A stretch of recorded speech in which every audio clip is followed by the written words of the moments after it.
Hey there, positivity seekers. Welcome to another episode of Incurable Positivity, the podcast where we explore practical ways to shift your thoughts from negative to positive. I'm April Sabral, and with me is the incredible Angie Costa. Together, we co-authored the award-winning book, Incurable Positivity. And we're here to bring those pages to life in this uplifting podcast. Absolutely, April.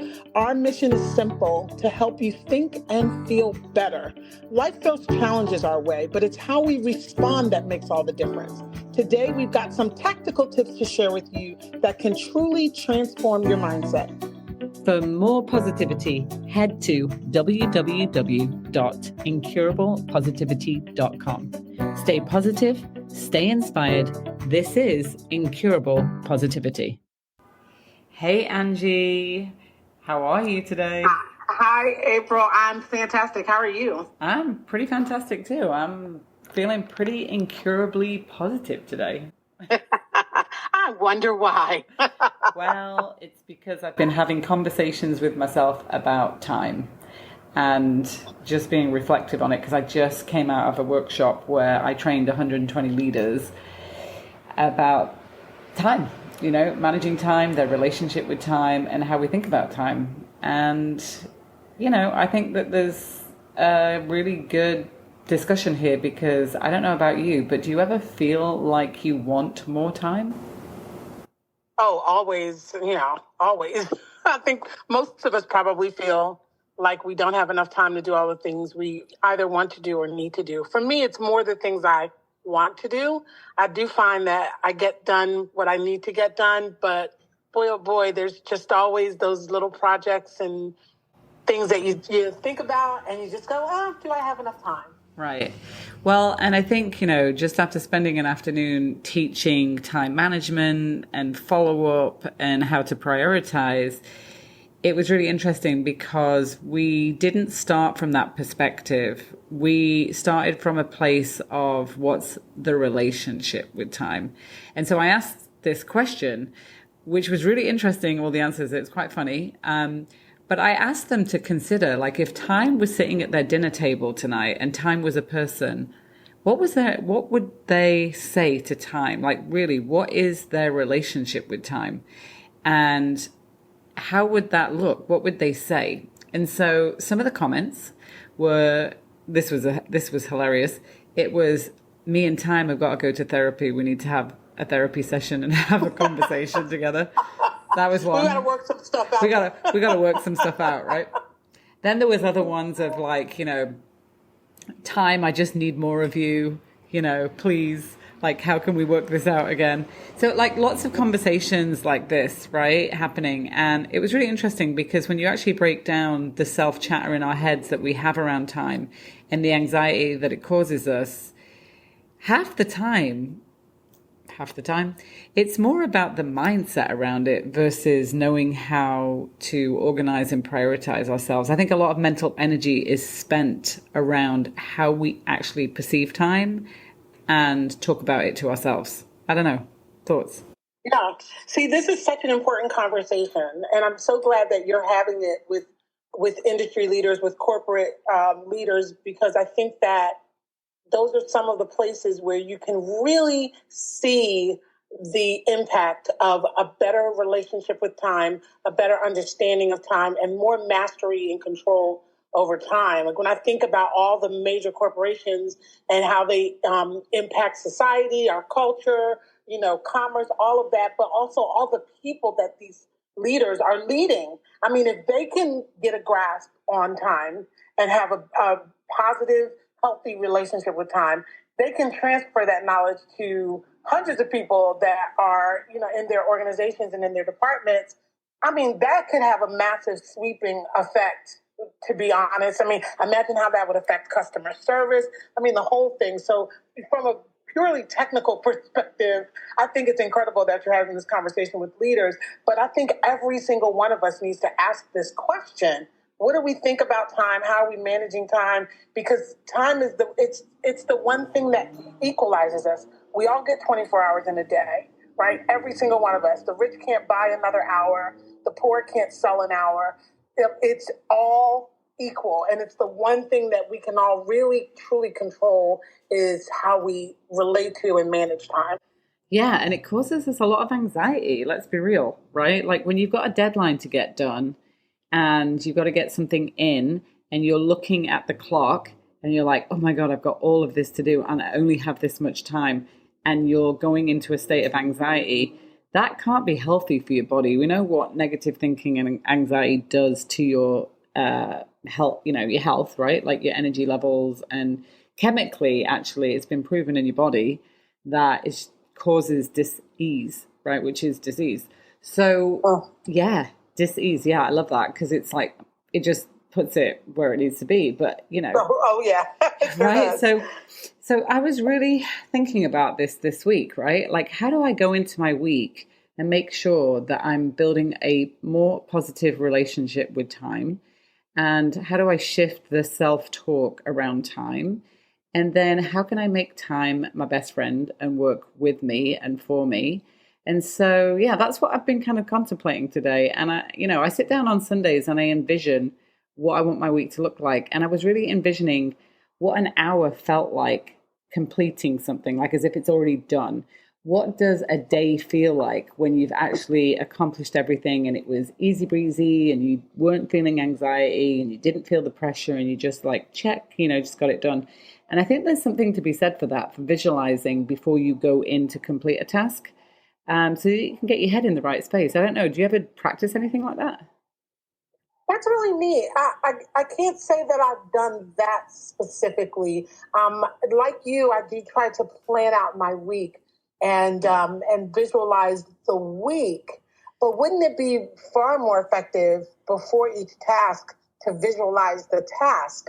Because in truth, we know the power of visualization, right? Yeah. And when we visualize something, it is far more effective, many, many times more effective when we act out what we visualized, right? So wouldn't it be really wise to start doing that, when we set something for, 2:00 in the afternoon before we start the task, just take a moment, right? That moment of awareness, that moment of centering, and visualize ourselves completing the task, especially if it's a difficult task or a dreaded task, something, maybe a phone call that, you don't really want to make, or a meeting you don't really want to have to participate in because you may have to deliver some news or what have you. I mean, that would really, really take our performance to the next level. Yeah, right. I received a message from somebody in, Facebook that basically somebody hadn't seen for a while. And they said, April, I'm coming down to Miami. I'd love to see you. I know that you're busy, so let's try and find some time. And I was like, that's really interesting. How do they know I'm busy? Because they never asked me, right? So it's like, I know you're busy. So my response, Angie, you're going to laugh when I say this, was, I'm busy with a question mark, because I'm all about not making assumptions. So the response was, I know how you grind, so I'm just being courteous and respectful of your time. This is a whole conversation about time. And I was like, grind? Oh, really? Yeah, I don't really use those words when I'm relating it to time. I'm actually reframing my entire work and time perspective right now. I'm working on using time smartly and purposely, not hard, so that I can have lots of beach time. That was my response. I said, however, I do appreciate you being courteous, but I have an amazing team, blah, blah, blah. Anyway, he said, yeah, you definitely deserve that beach time, therapeutic vibe, very good. Like, I'm super happy. But you see how the conversation around time goes to grind, hard work, busy, right? Yes. It was like just a natural thing that somebody projected onto me. And I was like, yeah, no, I'm not having that relationship with time. You might be, but I'm not going there. It was so interesting. That happened to me today. It was really interesting. I'm thinking of how many times I've bought into that now that you mention it. How many times has someone said to me, and I think almost everyone, even my children, sadly, say to me, Mom, I know you're really busy, but Mom, I know you're really busy, but. So they're already preparing for the possibility that I won't have time. And time is the greatest gift you could give someone. So taking time to chat with a friend, have lunch, sit out on the lanai and drink a glass of wine together, or go for a walk along the beach. that's not lost time. That's not wasted time. That's how time is supposed to be. You're supposed to spend your life doing the things that energize you, that you love. And of course, we've all got to make money, but even your money-making time should be positive, powerful, energizing time. So, yeah, I can't believe it. But once again, you have opened my eyes. Well, and, training these leaders, it was really interesting because I had a friend of mine on the call because I wanted to get some feedback, right? Because as a trainer, facilitator, speaker, you're up there, you're training, you're sharing your content, your wisdom, and you don't necessarily get that critical feedback from your audience about what you could do differently as a speaker, facilitator. So I asked her to jump in, and she listened, throughout the call. And at lunchtime, we had a break, and she said, can I give you some feedback? I said, sure. She said, when you started the day, the energy was so good. But you said this one thing, we've got a long day ahead of us. So don't worry, we're going to take breaks. We're going to get you up. We're going to get you moving. She said, when you planted that seed, it actually started to slow down the energy. So she said, how about when you go back after lunch, you say, you know what, we've got a short amount of time with a lot of content to get through, and it's going to be so interesting this afternoon. So I was like, God, that's a really great perspective, right? About how I'm planting the seed in other people's minds about time. I didn't even realize I was doing it, Angie, because we naturally go there. We naturally default to, negativity, right? So I come back after lunch and I do exactly what she said. And we have these breakout sessions. Now, the breakout sessions in the afternoon were actually 3 minutes longer than the breakout sessions in the morning. But everybody in the breakout session said, whoa, that went really, really fast. That felt like it was way faster than the morning, even though it actually physically wasn't. So the power, right, of how we talk to ourselves, talk to others, enroll in conversations, get enrolled in conversations, plant that seed is so powerful for how we actually manifest and create in our life. I mean, I just was floored when that happened. You and I were talking earlier about the effort that it takes to reframe, to shift when it comes to your understanding of time and your relationship with time. And that really was very wise of you to have someone listening, because we say things so casually or so habitually, I'll say, is probably a better word, that we don't even realize that we are teaching people to have a negative relationship with time or to think about time in a negative way. And just that shift, just that small change in phraseology. Yep. Is that a word? I like that word, phraseology. I've never heard that word. Right. Like everyone's fired up now. They're like, oh my God, I want to soak up every minute because I'm not going to have you for much longer. Let me get everything I can from you. So now they're pulling from you, which fires you up, and it becomes a cycle of positivity. So that's the right way to do it. And I think we should all be mindful and aware of how we speak about time, particularly to the people closest to us, but of course to our teams and to the people, we work with. It's critical that we think about how we talk about time. Like I can't tell you how many times when I was in sales, I had a manager say, we only have 3 more days and we haven't hit quota. And, if we don't hit quota, blah, blah, blah, blah. And it was all phrased negatively. And what if we said, guess what, team? We've got 3 days to hit our goal. We can do it 3 whole days. Like, this is going to be great. We're going to knock the ball out of the park. That would have been a completely different conversation and would have produced a different result. 100. That's 100%. That's a really great example, because I remember working in sales where we literally had those conversations, and it's just natural to us. We have to be so aware and so intentional to catch ourselves with that language, and also surround yourself with people that will help you, will catch yourself, will up-level your language and your thinking. And if you're not around people like that, join us in incurablepositivity.com, because we're growing a community there. But also, why don't you try enrolling somebody in a positive conversation as opposed to getting enrolled? Because it would have been really easy for me, Angie, to go back and say, yeah, I'm working really, really hard. I've only got this amount of time, so get you on my schedule, this, that, and the other.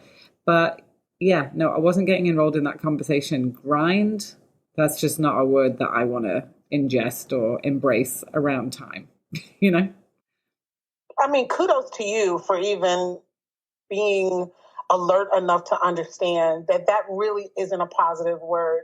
And I will tell you, as a woman in business, that is something that I was taught by my mentor when I first started my business.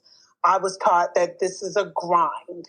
And I held that mindset and philosophy for years and years and years and didn't enjoy my business. And it wasn't until, honestly, and I say this all the time, that I started working on your first book, The Positive Effect. The power of working on that book and being involved in that world with you for the very first time really intensely really shifted how I looked at my business. I didn't enjoy my work. My work was a grind. And so I brought that kind of energy to it versus today where I feel like I bring a lot of life and creativity and vitality and joy to the book. And when people, to the books that I work on for clients, and when people get done with their book, and they tell me how excited they are. They talk about, the tears flowing and just, the pride at seeing their book. They couldn't have said that before. Could not have said that before because my mindset was, got to do this, got to do that, got to get it done before this. It was that constant working against time versus having time be your friend, loving what you do, spending the time doing the things you love and enjoy and bringing to it that air of positivity. Yeah. So what's the challenge then for people listening to the podcast this week? Because I always love leaving a challenge, right? So that we can take something into our week, into our day, and kind of put something in action. Obviously, we want to focus on who we're being because life is 80% of who you are and 20% of what you do. I truly believe that. So there is a place of being and doing in this. So what is the challenge that we could really empower people with this week in terms of this relationship with time? Well, I'll give one, and I think everyone can do this who's listening, and we can all do this daily, is to bring a sense of gratitude to your understanding of time, to just say thank you, rather than looking at your age or looking at what you have to get done, what's on your never-ending to-do list, or looking at your goals, which is always great. I'm a huge goals person, but I think that to start your day with a sense of gratitude. I'm so thankful that I have this week to work with this client or that client. I'm so thankful that, we're going to be able to release a book later on this week. Not, oh my God, this is the book release week, but to just be so thankful. I'm so thankful for my age. I'm thankful for the years that I've lived, the experiences I've had, the wisdom I've gained, the friendships, and all that I've been able to accomplish. I'm just thankful that time has blessed me with the opportunity to do all the things that I've done. So I would encourage everyone to just take 60 seconds of showing gratitude to time. And I think I said to you earlier, April, that there are some cultures where time is considered a muse, is one of the muses. And if you treat time badly, then hours will feel like minutes. And if you treat time lovingly, minutes will feel like hours. So let's adopt an attitude of gratitude. Love that. I absolutely love that. I think also that we could practice more positive affirmations around time. So I'm a big one on journaling when I get up in the morning, right? I'm doing my study, I'm doing my journaling. And so adding positive affirmations around time. So speak to time as if it's your friend. For example, I am a great steward of time is such a great affirmation. Time is on my side. Time, thank you again, gratitude for helping me. I love those gratitude ones. And just write some positive affirmations around time, like you do around money, like you do around health, like you do around relationships, whatever they are, just write them positively. And when you catch yourself in a moment of anxiety going, I don't have enough time, or I'm stressed, or I've got to get here, got to run out the door. If you're late, guess what? You're going to be late, but just don't be stressed about it. So I would say my tip for this week is going to be find 3 positive affirmations around time, and then stick them on a Post-it note, stick it on your computer, stick it on your mirror in your bathroom, wherever you need to put it, and start doing some reprogramming. Because you know me, Angie, I am the believer in mind programming works. It just does. Yes, you are. Listen, I had lunch today with somebody and they were like, so do you believe that your circumstances from when you're younger determine who you are when you're older? And I was like, well, I don't know if I do, because I think mind programming is a big deal that people just don't know about. But it starts with affirmations. It starts with personal self-talk in a positive way. It starts with replacing by releasing and reaching, and then reframing, right? The 3 R's. And so that's my tip for this week. I would pick an affirmation. And mine is always, time is on my side. Time's on my side. Time's got my back. Time is on my side. That's a great old song. Yeah. And it's so true. Time is on my side. Time works with me and for my best interest. That's a great one, right? Yeah, I love it. Mm-hmm. Absolutely love it. And definitely, connect with us, because I think when you have people who are on the same journey, these things do get easier. Yes, it does take effort to be aware of your thoughts and be aware of your words, but it's always easier when you are in a community and in partnership with other people who are like-minded. So I would invite a friend to join you on this positivity journey, and definitely connect with us at incurablepositivity.com, because we are going to keep you fired up and pointed in the right direction when it comes to time and all the other areas in life where we can apply positive thinking. Yeah, positive thinking is powerful. Positive energy is powerful. It's the energy of manifestation. I believe in moving forwards every day and upping your vibration and not sinking down into that trauma, that negativity. I know sometimes you got to go there. I'm not unempathetic to it, but somebody asked me today, Angie, as well, do you think that you have to go deep down into the traumas to get through things and to let go of things? And I said, no, I actually don't. I actually think there's a time and place for it. And I'm not saying don't acknowledge it, because I'm all about facing reality. But I think, you know what, at the end of the day, we're here to lift each other up. We're here to support each other. We're here to encourage and see the light and the goodness in everybody. And everybody has it. So why don't you just be that person that shows up in the world, in your family, in your community, in your workplace, and creating that ripple of incurable positivity. People like being around positive people. I got to say it. They just do. Yeah. Right? Yeah. You said something earlier that took me to my core. You said learning to think again. Learning to think again. And you talk about going back to past traumas. It doesn't matter why you do what you do today. It really doesn't matter why. All that matters is, it's an interesting exercise to go back and figure out, what happened, whatever. That's, like you said, there's a time and a place for that, but you have to live today. And you have to function today, and you have to, make your impact in the world today. And what's more important is to decide who you're going to be today. Who are you now? And you get to decide that. You have that power. I am a witness. I am proof, living proof that you can be one way and then decide, I don't want to show up in the world like that anymore.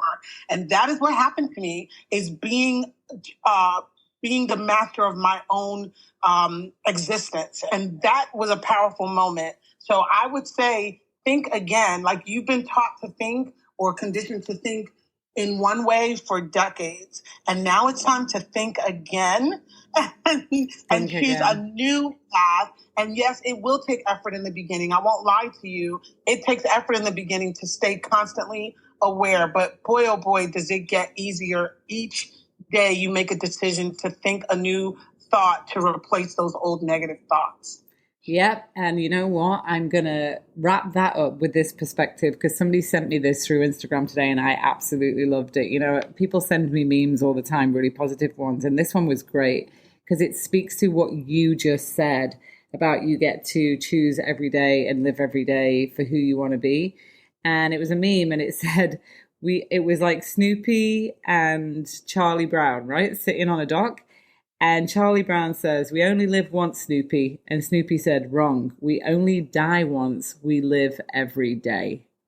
Ooh. Powerful. We live every day. Wow. Yeah, we live every day.